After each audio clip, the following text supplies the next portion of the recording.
Welcome everyone. Welcome to the last wine of the Rioja box.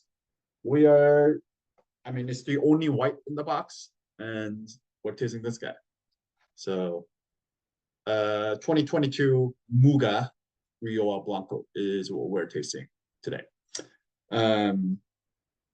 Just a few announcements.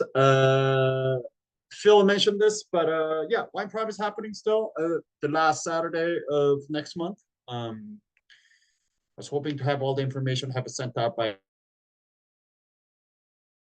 now, but still the catering contract is still taking some time to finalize. It's most likely going to be Tiger Fork unless there's some last pieces that are being negotiated through. But if not, in the worst case, it would be Honey Pig, the same people that catered us last year.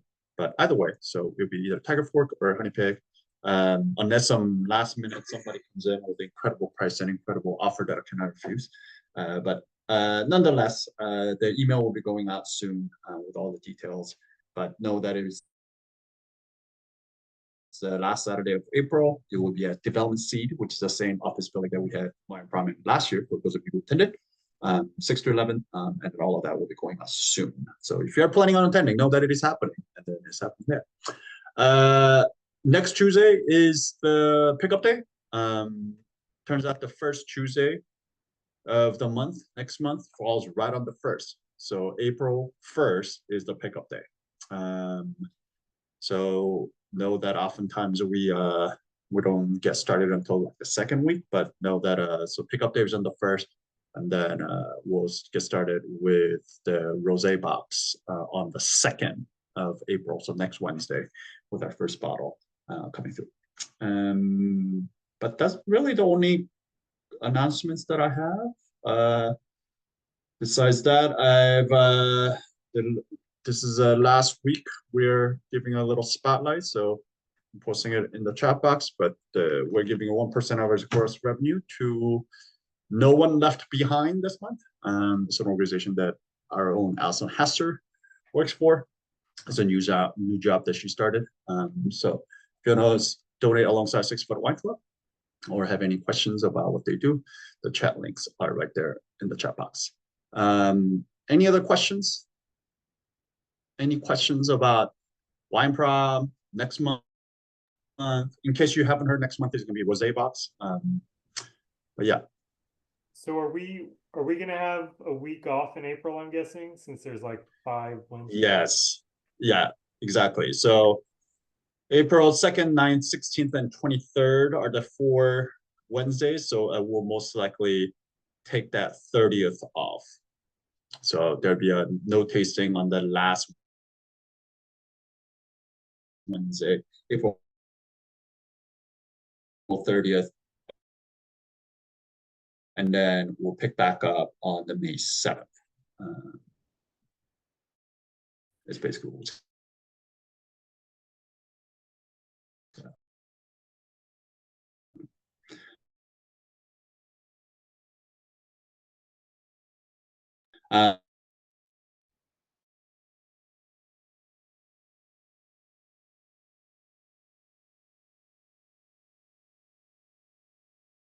I don't see a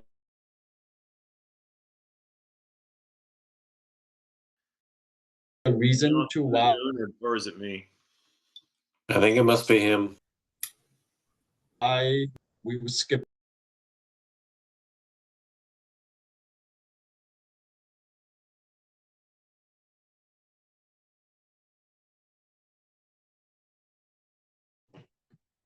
Okay, that was weird. What did you guys how much did you hear? What did I miss? What did you miss? I'd go back like 30 seconds. Okay. Dan asked if we were taking a week off in April. And I said the 30th. So the 30th will be the 5th Wednesday of April. So we'll most likely take that Wednesday off.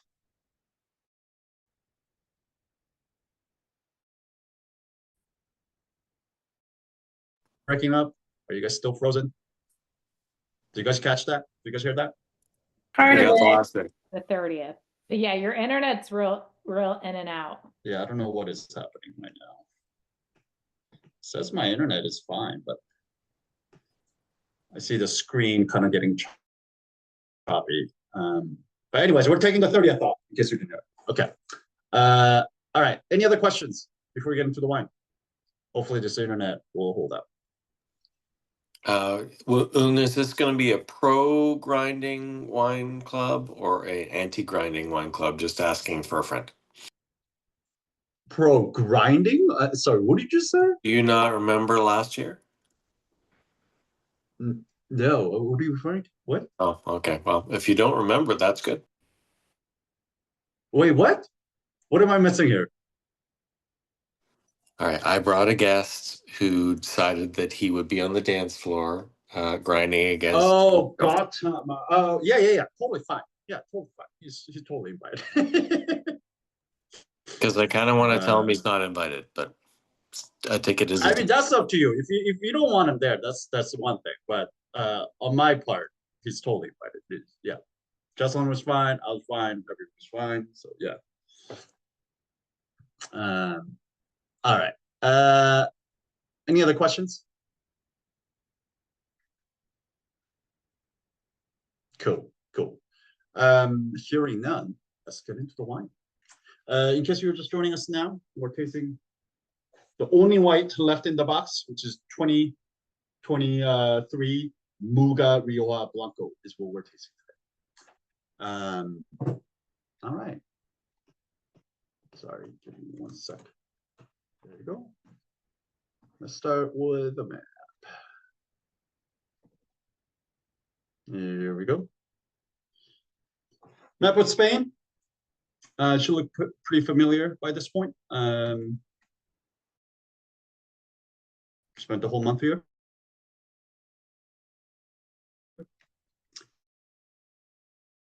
And where we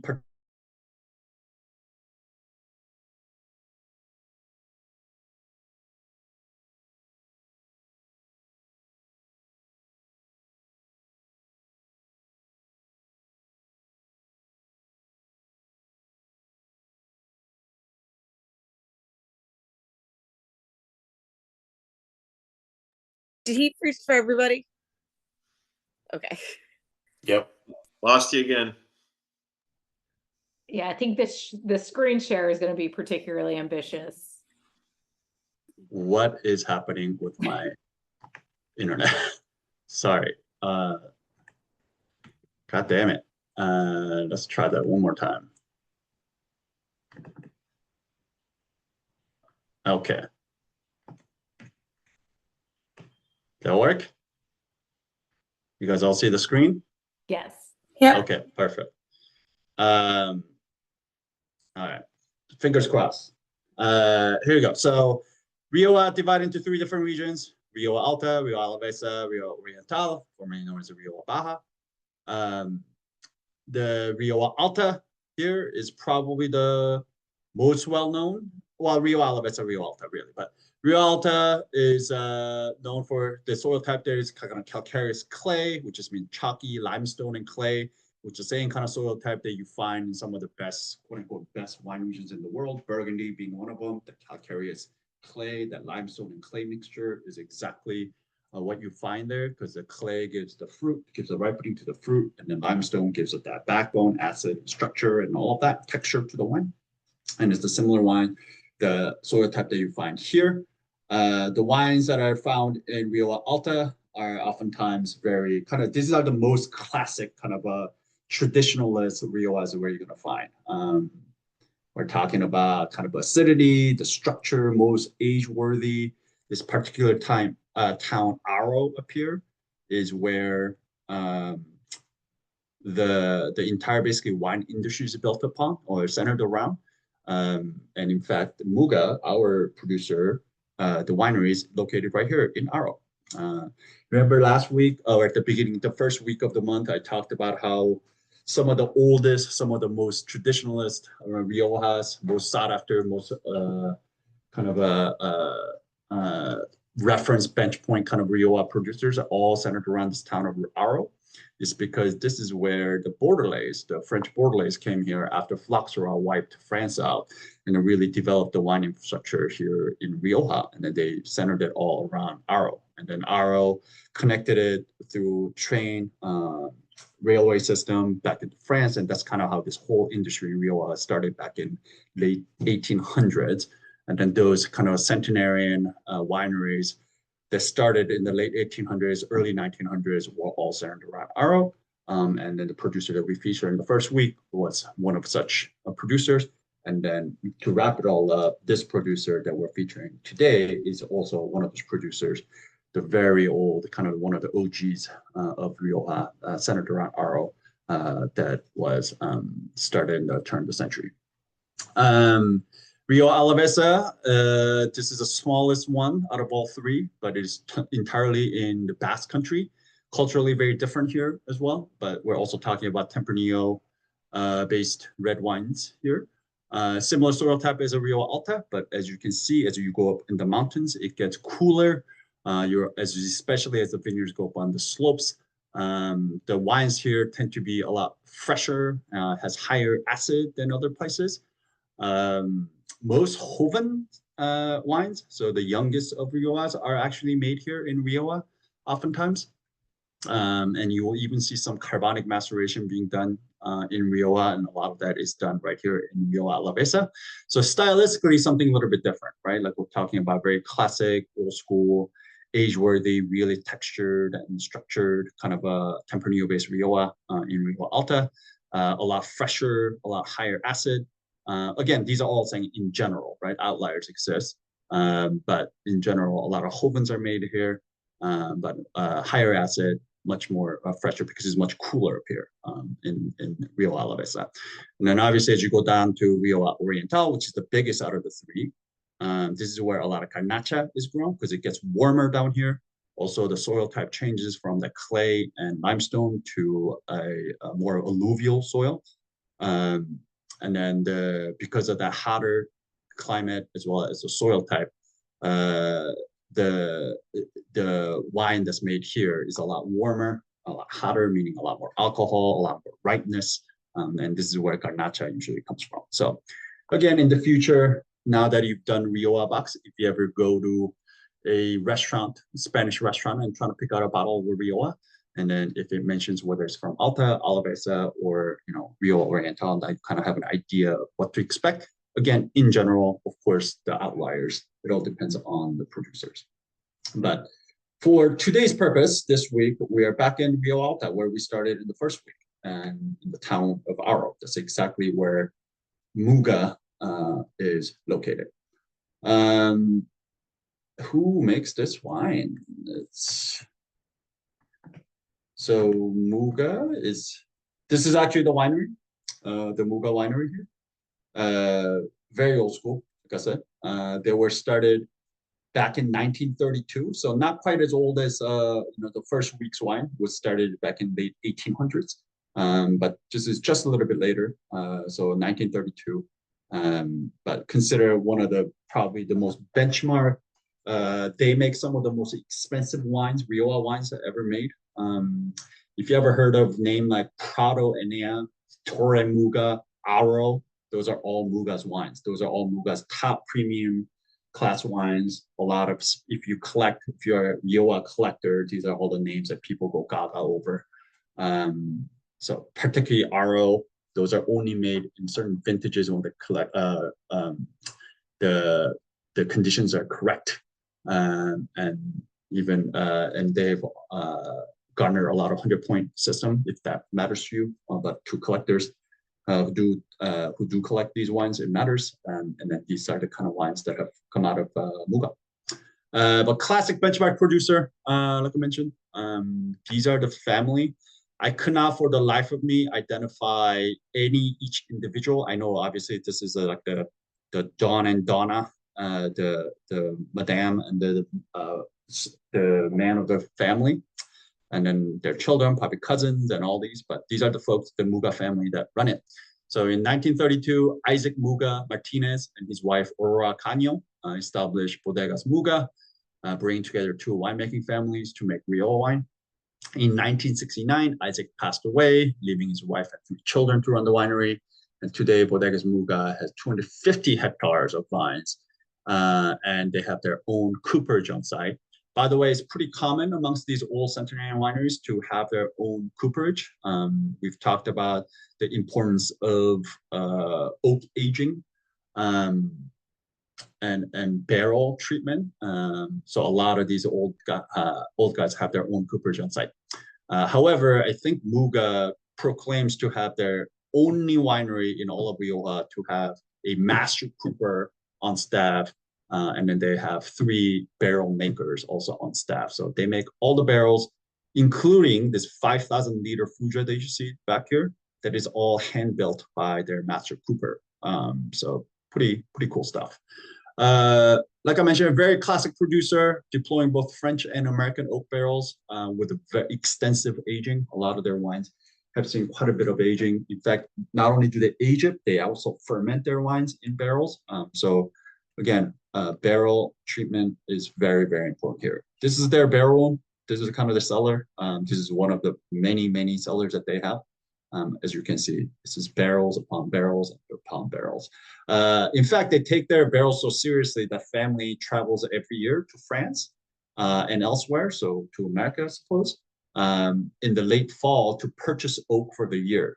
They inspect every single tree. They select each tree one by one.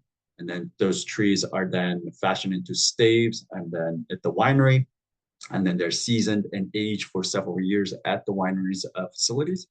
And then they're all made by hand. So each one of these barrels, as well as this gigantic 50,000-liter vat, were all handmade by their master cooper, which is pretty cool stuff. But anyways, this is what Muga, their estate looks like. Also, I'm gonna, yeah, I'll get back into it when we, let me get out of here, and I'm gonna come back into it. But so what is this wine? So we talked a lot about red wine, right? Red Rioja, which is Tempranillo based with some Garnacha, Marzuelo, which is Carignan. They call it Marzuelo down there. And then Graciano blended in, minority blending. So by law, it has to be at least 75% Tempranillo. But then all the other percent can get in to get the aging status. But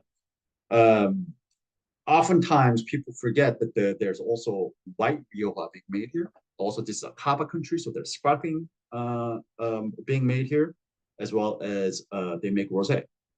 Obviously, red is the game, red is the majority. However, they make white, and it is awesome. Oftentimes, I find white Rioja to be quite boring. It's quite neutral. It's just kind of fresh, crisp. It's kind of like a Pinot Grigio of Spain. You know, it's just kind of like a neutral, nothing offensive, but nothing really, you know, memorable about it either. When you're talking about white Rioja, we're talking about Viura, V-I-U-R-A. That's the main grape there. Viura is also called Macabeo, which is one of the grape variety, 3 major grape varieties for Cava. So Macabeo, Parellada, and Xarel·lo. Those 3 are the 3 varieties for Cava. But here in Rioja, they make it into still wine, and they usually blend it with other grape varieties. There are many others, but usually it's Malvasia or Grenache Blanc or Garnacha Blanca. But just when you're talking about white Rioja, just know that it's a Viura is what we're talking about, Macabeo.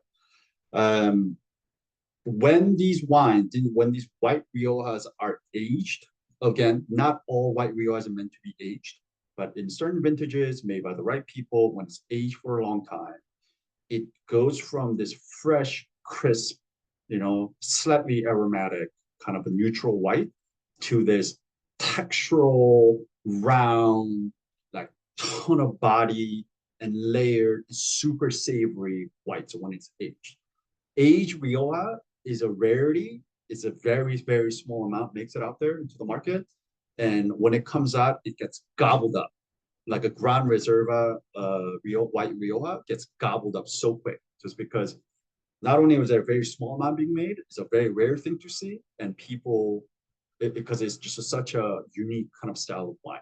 So if you ever get a chance to get your hands on old age, like a Gran Reserva white Rioja, I highly recommend you try it. For the amount of aging that you get on those wines, the prices actually is not that high. That's another thing that's beautiful about Rioja and Spanish wines in general. The prices just don't seem to be all that high, especially for the quality and the amount of time that it has spent in the cellar.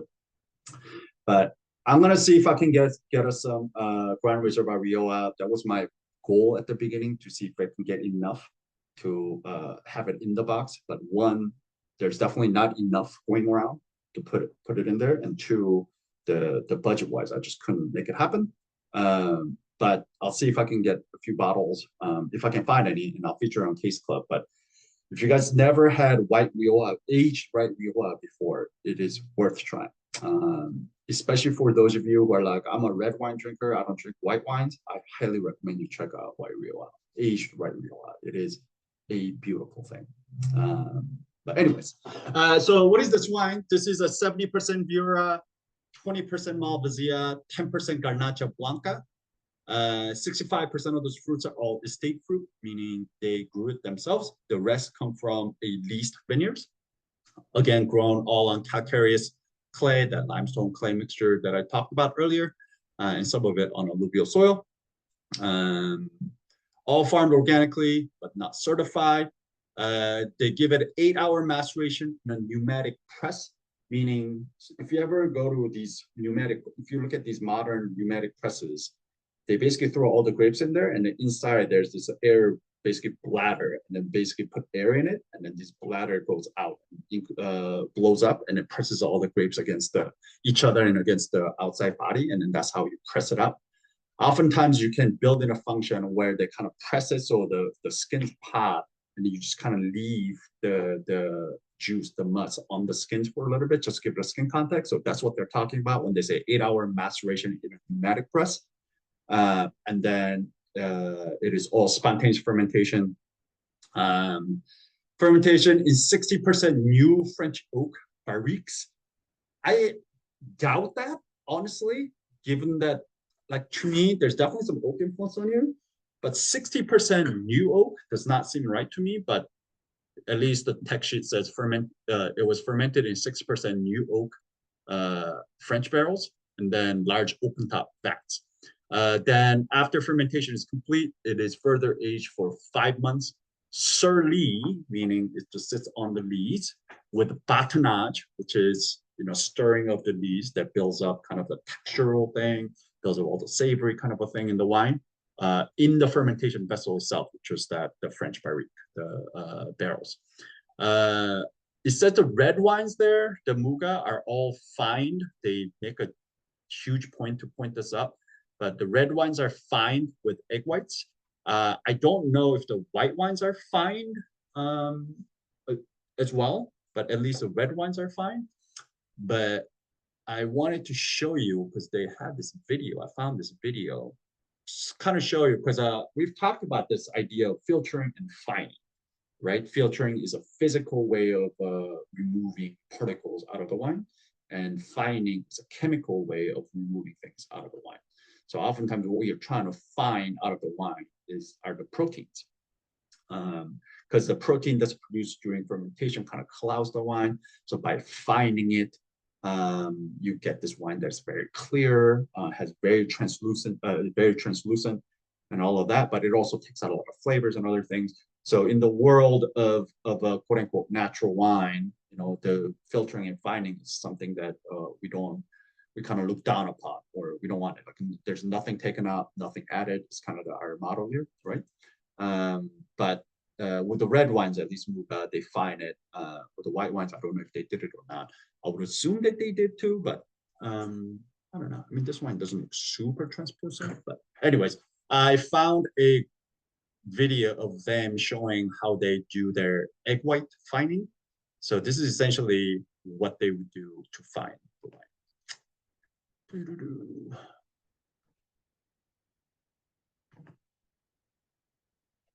Let's see.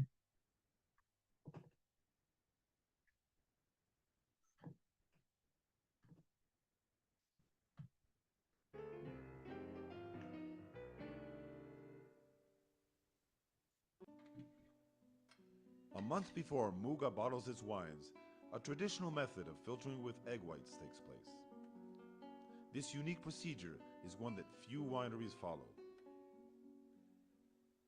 The wine producers separate very patiently, one by one, the egg whites from the yolks. The proportion is 2 to 3 egg whites per hectoliter of wine. A bit of salt is added to the egg whites, which are then beaten and mixed in with a bit of wine, and then poured into the vats. This filtering method obtains after 30 days the cleansing of any impurities or small solid materials that remain in the wine. This gives the wine both a shiny as well as toned down character to it.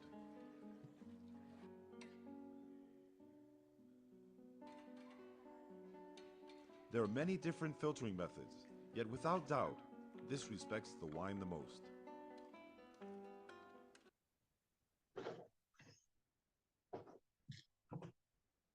Anyways, there you go. In case That's pretty amazing. I've never seen anyone that upfront about what they're doing. yeah, I mean, in case you're ever wondering what fining looks like with the egg white, that's what it looks like. And then, yeah, so all that wine mixture with the egg white, they will precipitate, they'll bind with the protein compounds and they precipitate out and then they'll just settle to the bottom and they'll filter cut out or they will siphon or rack it off is basically what you would do. But there you go. That's a lot of money. That's what? That's a lot of money in with the egg price American. these days. Our dystopian American reality. That's Yeah. And then also, I wonder what they do with all the egg yolks. I mean, like, do they make? They got to do something with it. They can't throw it away. But. In Bordeaux, they make these little cakes with the egg yolks, Okay. specifically from wineries who find with egg whites. Yeah. They're like these like super dense little cakes. Yeah. What are these oligarchs going to find with next? Bitcoin? Good God.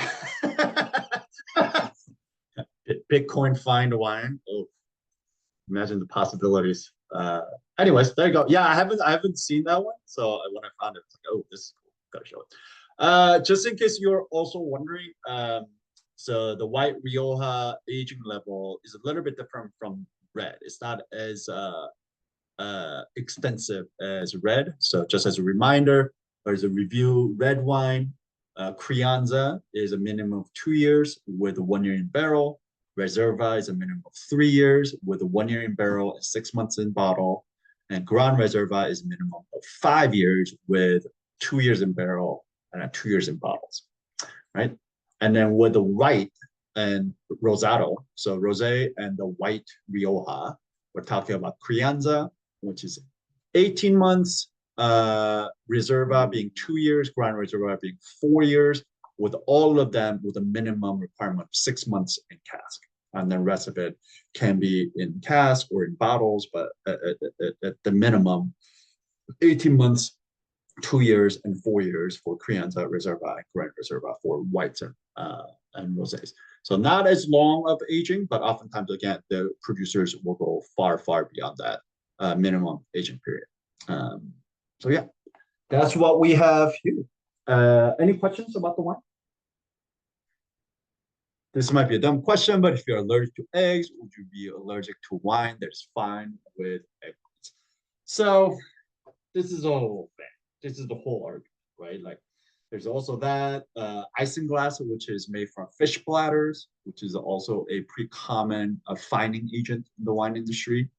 It is a trace amount, but I guess if you're severely allergic to albumin, like egg white, or fish, I suppose you could have a reaction to on wine, but yeah, it is a very, very small amount, a very, very trace amount. So I haven't heard of anybody having a allergic reaction to fine wines, but I presume that it is possible. It probably has happened, but yeah. Any other questions before we get to tasting? Then, like, how many of the percentage of wines that we drink here on Wine Club, not in my life, because that's asking too much, but like how many go through a fining process? not like very, few, right? very good. Okay, all right. It's just, that was my gut reaction. I just wanted to. Yeah. So I used to be a little more dogmatic about at least finding. Yeah. So all the wines I used to feature, I mean, I still do to this day. Most of them just don't, but I'm way less dogmatic about natural wine in general. Right. I don't even like to use that word natural wine anymore. It's kind of like a minimal intervention kind of a wine. And I've said this before, like, to me, what's important is the transparency. As long as you're transparent about what you're doing, then people can decide what they want to put into their body. Like these guys, sure, in a very strict natural wine fucking zealots, they may be like, oh, this is not a natural wine. They find their wine. Like, you know, they took something out of the wine.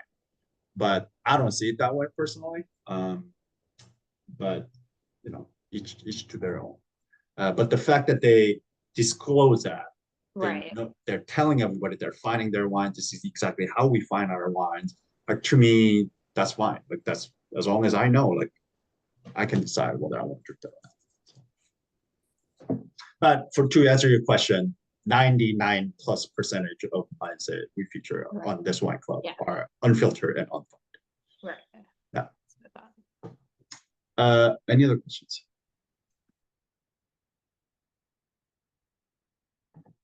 Excellent. Let's taste the wine. Who wants to take the appearance?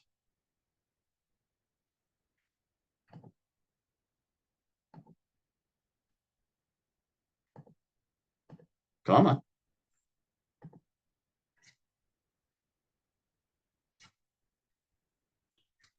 Somebody do take it. We'll do All right. it. Excellent, excellent. Thank you. Appearance.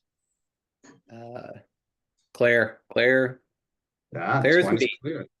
Yeah, it's very clear. I mean, there's a good chance this was also fine.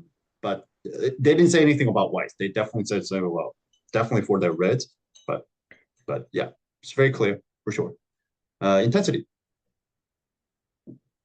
Ale. Yeah, It's medium, so maybe medium minus. In between, yeah. I'll call this like medium lemon pale gold. It's got some color. It's not nothing, but yeah, there's somewhere in there is what I would call that. Any other observations? Well, the color, I guess, is lemony. Yeah, it's pretty light. Yeah. No, it's clean. No, It's just clean looking. this is one of the clearest wines we've had. Exactly. Yeah, no deposit, no sediment, no bubbles. I definitely do think there's a bit of a, if you're gonna go with the lemon, I think there's quite a bit of in here. If you're gonna go with the gold, I do see a little bit of gold fleck. And usually wines that have spent time in barrels tend to get a little bit darker, a little bit golder color. It's basically a matter of oxidative winemaking. So anytime the wine has been exposed to oxygen a little bit during winemaking or even aging, that it will start to pick up these kind of golden, and then if it goes even further than that, that starts to pick up amber and kind of brownish color. Yeah. So it makes sense as something that's been fermented and aged in barrels that it would have a little bit of that kind of gold fleck to it. Yeah, or that sherry kind of, brown. Exactly. Oxidized, Exactly. When it gets fully oxidized, it gets into that brown territory. And then all of those wines, Madeira, sherry, all those they started it. So they're all white wines. They're white grape varieties. So most people think those are red wines, but they're actually white wines. All right. Excellent job. You get to pick the next person for the notes. Joe's below us. Mr. Knobel. Oh shit. Nose. Oof.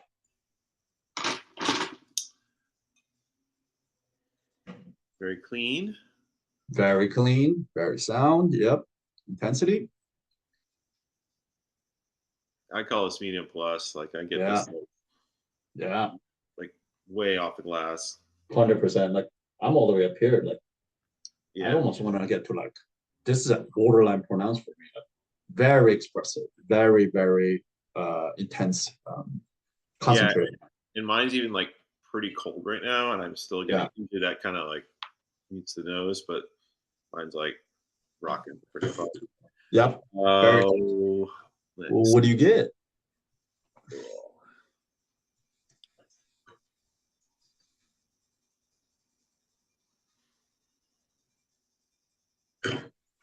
I can see the elderflower.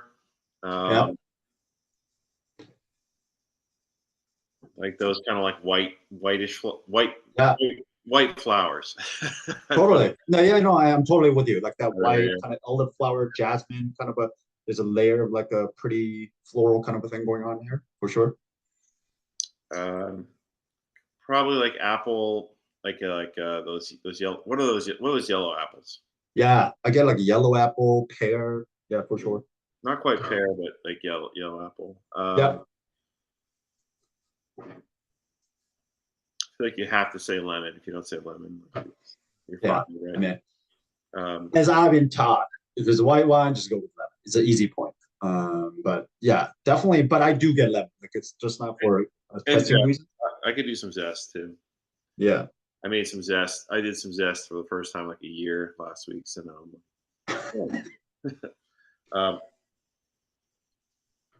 yeah, lemon peel, lemon fruit. Yep. Any stone fruit? Any tropical fruit? Not really.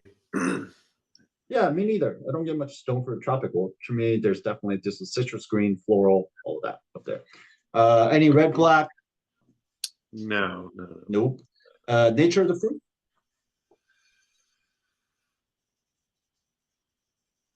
Nature of the fruit. Are you down on where are you? Dried, cooked fruit. Yeah. Oh.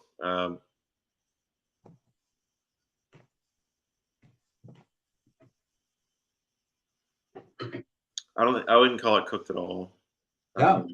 This is super fresh. This is like a farmer's market. I don't really think it has any of those characteristics. Yeah. Yeah, I'd say this is fresh. This is ripe. To me, this is like a peak ripeness. Like if you're walking through a farmer's market at the peak season of the fruits, the flower, green, and citrus we mentioned. That's exactly what I think. Orchardy. Yeah. Any herbaceous, herbal, any non-fruit kind of a savory things going on here? Anything green? Anything herbal? Spice? Nothing pronounced. No, Yeah, me neither. To me, there's nothing underripe or unripe about this. To me, the fruit here is just really gorgeous, fresh, ripe fruit up here. Any mineral? Spice or mineral? I mean, I get minerality on the palate. I'll just say that. Yeah. But on the nose, not so much. Yeah, I can get a little bit of like a crushed rock here, maybe on the nose, but yeah, it's not. It's predominantly very much of the fruit and a flower. Very pretty, very beautiful fruit and all of that. Any secondary, any tertiary here? Nope, I don't think so. See, this is where, and I agree with you. I do get a little bit of a wood here. I can tell that this wine has probably seen neutral barrel, but in the tech sheet, it said 60%. It was fermented. It's 60% new French oak. What are the units of the 60%? What does that mean? Is that like the barrel has 60% of the staves or No. So it's like by volume. So if there are 100 barrels that these guys made, 60 of them they did it in new barrel, and 40 of them are in like neutral barrels. Then they mix it back together. And then they blend it all together. Gotcha. I had this vision of their crazy house in Cooper, like being like one stop, one stop in America. I don't know. But to me, I don't believe that. I find that they're very doubtful. There's 60% new oak on this. Like this will be screaming with a. Yeah, no, that's definitely not, because I fucking hate too much. Things, and this is definitely. I agree. It doesn't really have that. But having said that, I do. I mean, it depends on the time they put it on too. Like, did they say how long it was? That's like, just the primary fermentation. So while the sugar gets eaten up, which will probably be 3 weeks, 2 to 3 weeks, if up to a month. and then they do additional 8 months in those same barrels of aging. So we're talking about like almost a year, just shy of a year in barrels, and it's like I don't believe that. I don't It believe doesn't this. really make a lot of sense. Yeah. No. But also having said that, like 10 minutes, but yeah. I just noticed something though. What vintage are you guys drinking? Mine is 23. So is mine, and your tech sheet says 22. Dun, dun, Yeah. What is you guys? Are you guys all drinking 23? Now, Boone. Yeah. 23. Yeah, I have 23. Maybe 22 was a 60%. Maybe 23 is different then. Perhaps. I doubt that they would change their oak regimen like that much, but I'll verify. I'll verify with the 23 tech sheet if I can get their 23 tech sheet. But yeah. Good. Good catch. Good observation, Sean. But having said all of that, I do get some oak influence here, though. I can tell this wine has seen oak, right? Like, there's a little bit of that. I also can tell that there's a little MLF on there. Again, this is something that I find I struggle with on the nose. Like, I don't spot out MLF on the nose very well, but I can definitely tell this wine has come through some MLF. This oak, this kind of little bit of like that vanilla, little bit of that kind of toasty, woody kind of a thing going on here. So I just wanted to point that out. Very, very harmonious balance is in there. It doesn't like stick out over those fruit that we mentioned. It's just in the background. But I do just want to point out that it is indeed there. Tertiary? You're getting a tertiary?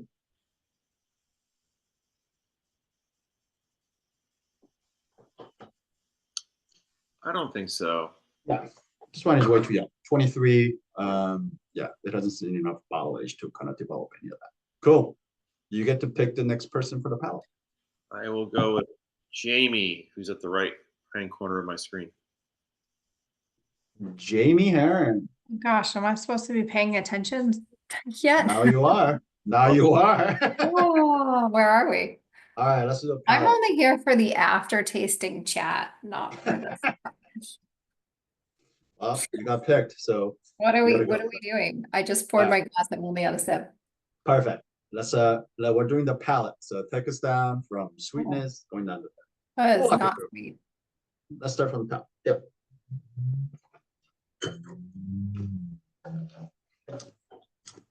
What do you call this? Dry? Maybe off dry. No, this one. So this is just to help you calibrate. This is definitely dry. Off dry, you would definitely get like noticeable amount of sugar on there. Okay.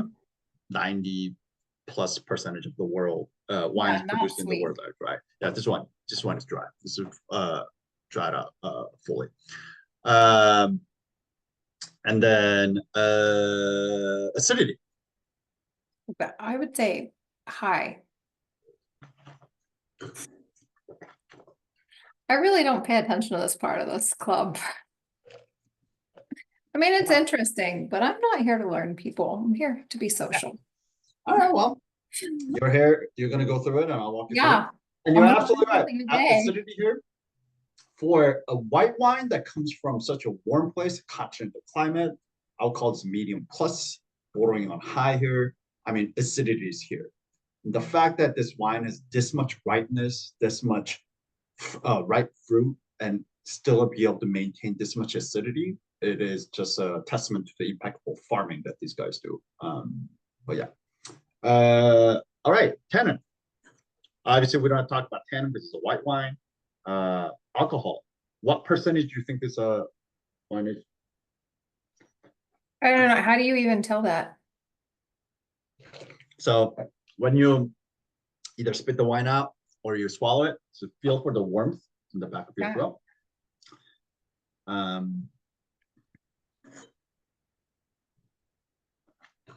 Well, I'm a bourbon drinker, and this is definitely low compared to that. Agree. But it does not have alcohol. I mean, I feel the alcohol. I mean, it's still in balance, but I don't know, 13.5, 14, 13.5 by volume. So yeah, I mean, we're still in the medium, higher in the medium, lower in the medium plus is kind of what we're getting to. 13.5, we'll still call that medium. Okay. Musa, we don't have to talk about because obviously it's not a sparkling. Flavor intensity. How easily can you identify the flavors in this one? How intense are the flavors?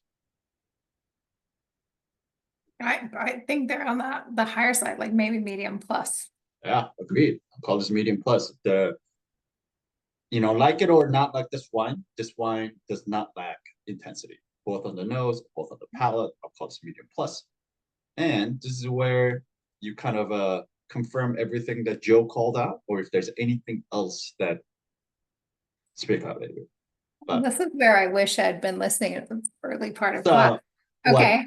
So or you can just go, actually, this is even better. Just go out and then name the things that you that speak out at you here. Just going from the top in to bottom. order or just anything? I just asked ChatGPT. Just make it up. You're Right. Well, I mean, so like that pear, apple. Yeah, exactly. lime. Just go from top. Floral. Do you get any floral? Yes or no? Green. Yeah, fruit? there's some floral. Yeah, agreed. If you think there's some floral, that's what Joe said. Joe said like kind of a white flower. Yeah. Yeah, elderflower, jasmine, kind of a thing is what we talked about. Yeah, it's hard to identify the floral because usually when you have floral, there's a sweetness to it. So it's Yeah. weird to have the floral without the sweet, Yeah. but it's there. Any green fruit? I think apple and pear. Yep. Citrus? Yeah, because it has a little bit of the like lemony, limey. Yep, totally. Lemon zest is what Joe called out. I think there's a lemon flesher as well. Any stone fruit, any tropical? I don't think so. Yeah, me neither. No stone fruit, no tropical, no red fruit, no black No fruit. red or black, nothing cooked. Yeah, exactly. How would you describe the kind of the nature of this wine? The fruit, is it like underripe? Is it overripe? Is it just perfectly ripe? Is it fresh? Really fresh, like just picked, maybe slightly underripe, not at all on the sweet side. Agreed. There's the fruit here is impeccable here. It's like perfectly fresh, perfectly ripe. Yeah. I describe it as like the peak of like a farmer's market. Any non-fruit, any savory things like herbaceous, green, herbal, me neither. Everything here is really ripe. Again, it's a testament to their impeccable farming, to getting their phenolic ripeness of the vine bite, along with the sugar and the flavor ripeness. Any minerality? Any like rockiness? I don't think so. Oh, I think this is where I disagree. There's definitely some limestone kind of tension, like wet stone, a lot of like a chalky kind of even thing in the back. So I get some of that. Oh yeah, because like when you skip tannins, I was thinking there was something along the lines of like a little bit of like not like a big red or anything, but something that what you just said, chalky. Yeah. There's some like a chalky textural kind of thing here going on for me. Any secondary here? Any yeast? Malolactic fermentation, oak, any of this stuff going on here? No. See, I definitely do get some MLF as well as oak. Really? Yeah, this wine was fermented and aged in oak barrels. I definitely get, obviously it's not as overt as our first week with a ton of that vanilla and all of that, but there's definitely some of that kind of like toasty, woody, vanilla kind of roundness. I do get some of this kind of like a, not necessarily butter, but like a creamy, like a cream top thing going on here for sure. So some secondary thrown in here. And that's essentially Rioja. Rioja is going to see, especially these kind of old school houses, traditional houses, you're going to definitely see some barrel aging happening here. Any tertiary?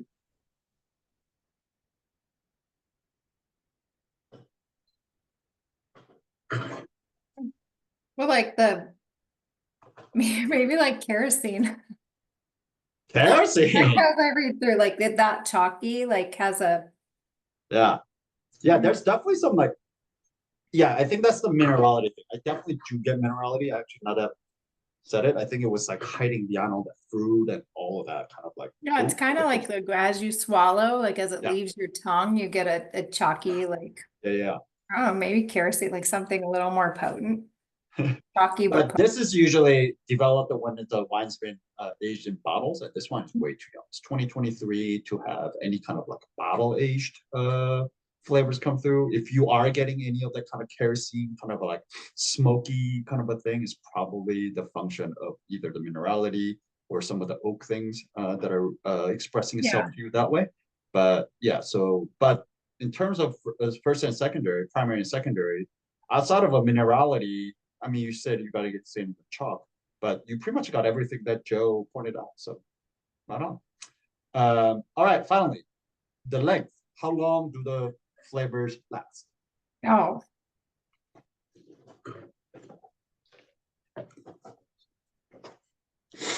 It's not short, but like maybe like a medium or medium plus.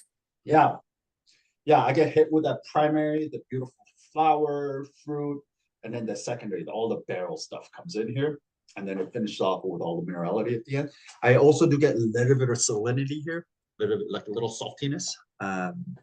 So I'm gonna call this medium plus finish as well. And finally, let's bring it home, JB. Quality level. I'm gonna walk you through it. Is this wine balanced? Meaning, is there anything that particularly sticks out like that is so overwhelming that it's interferes with your experiencing everything in this one?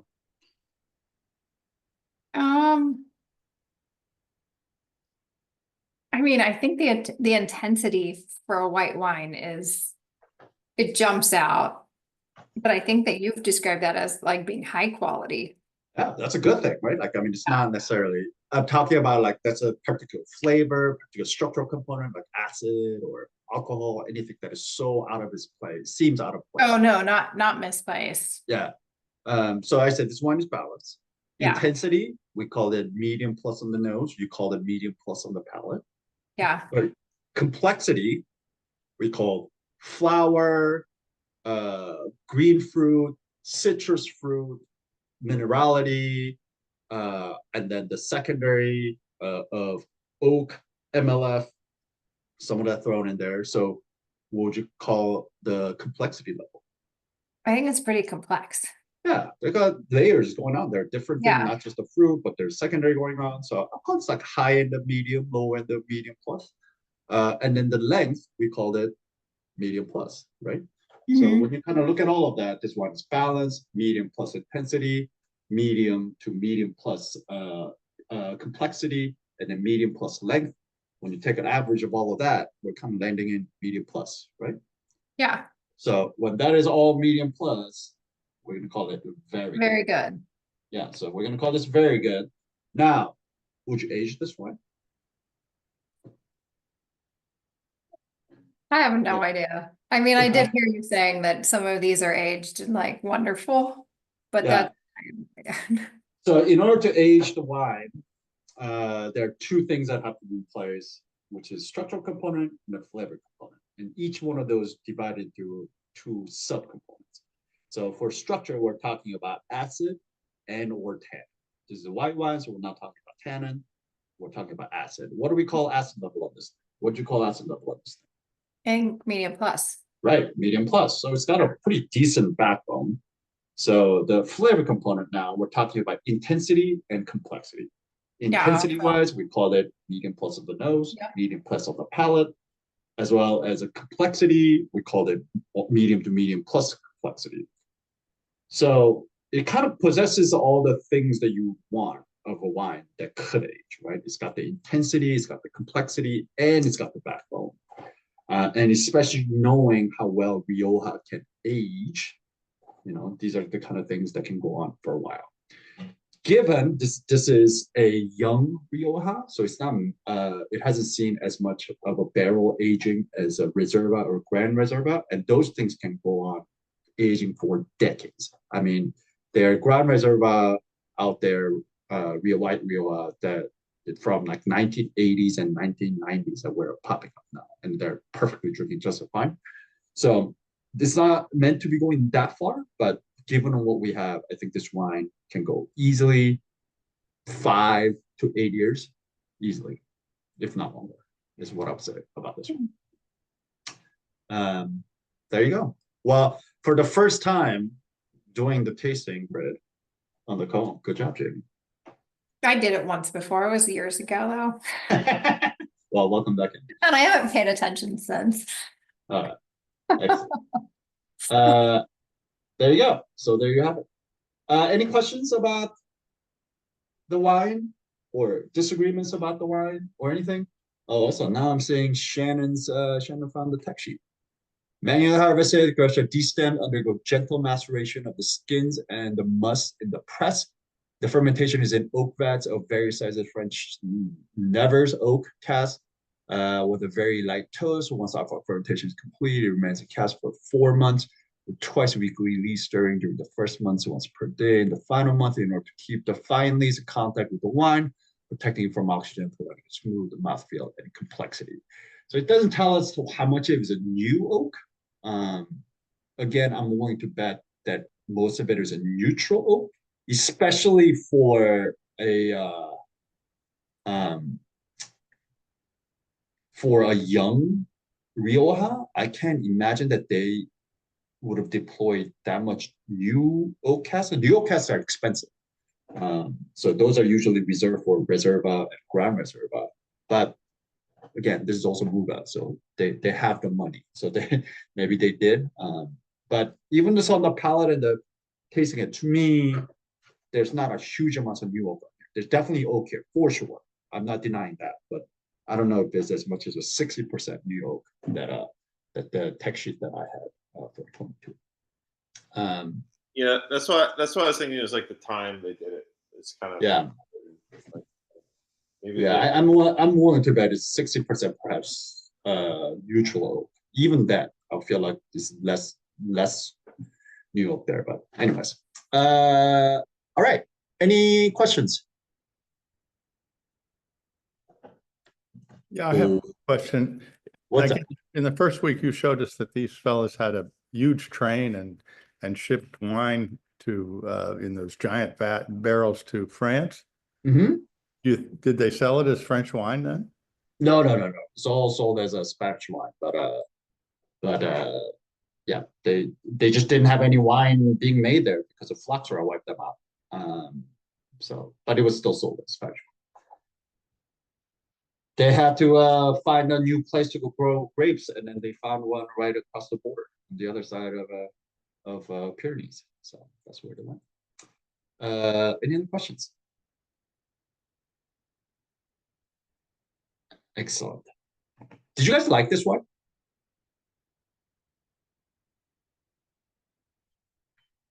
Allison, tell me.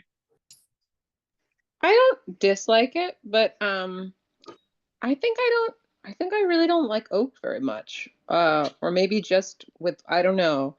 It for me, I like, I know this is not Chardonnay, but the thing I don't like about a lot of Chardonnay is the thing I don't like about this. And it's not as like I'm drinking it, like I will finish it, but I don't think it's bad. I just think it's not my thing. Yeah, I mean that's real. That's a fair criticism and assessment. I mean, there's a lot of similarity there, right? Mm-hmm. With that kind of California Napa style Chardonnay, which is seeds of oak, as well as full mallow, which is essentially what this wine is. To me, that oak is a lot less overt. Way more balanced, way more harmonious. So if I was going to drink this kind of style of wine, this is what I want. Again, I much rather prefer this age way further and more. But yeah, that's a perfectly fine argument, and I'm actually quite proud that you were able to articulate. Thanks for the validation, Un. Sara, you feel the same? I totally agree, Allison. You put it beautifully. But yeah, you know what? I can tell it's like well done. There's all these things going on, but It's just not your jam. Yeah, it is the oakiness. Even before we got to that, I was like, oh no, like I immediately taste like the oakiness and like butteriness on the first sip before I tasted or smelled the like fruits or wet rock that I normally love. Like definitely. I don't know if you guys are eating anything with this thing. If it's definitely try it with some cheese at least.